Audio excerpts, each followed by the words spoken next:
Hello, welcome to the Paper Snob. This is Tara. Today I'm going to show you a small short tutorial.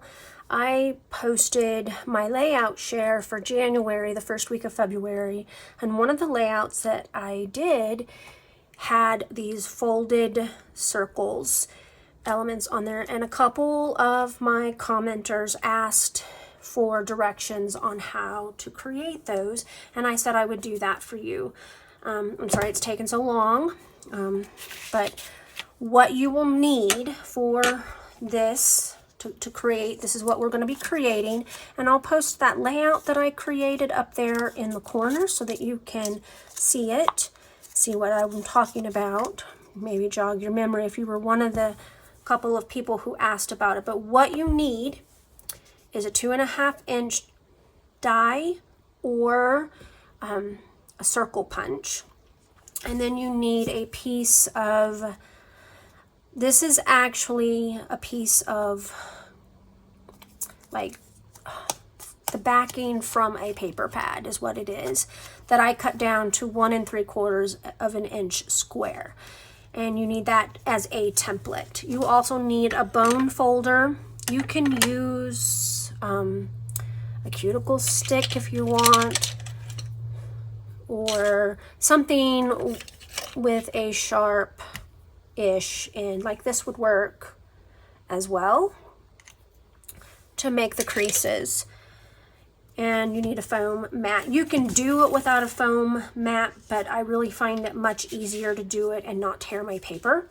So the first thing you're going to do, of course, is going to cut out your circles, and I did that with my die. I don't have a 2.5-inch circle punch. I have dies and I have my Cameo, so that not really one that I'm going to purchase. So I just used what I had, and you center your template, your square template, in the center of the circle. You take your bone folder, and this is a thinner sheet of paper, so you need to be careful with that, and you just go around the square to make the folds like that, or the circle. Then you fold, and you fold, and you fold, and then you get this cute little design. I find it easier to use thicker pattern paper. This was Kaisercraft, and this is Freckled Fawn. So, and the Freckled Fawn is definitely thicker than the Kaisercraft. Again, you just center the circle. I eyeball it, I don't measure it, as you can see.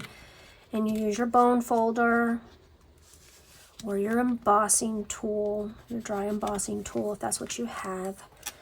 And you just go around that square like this and make those creases so that you can fold.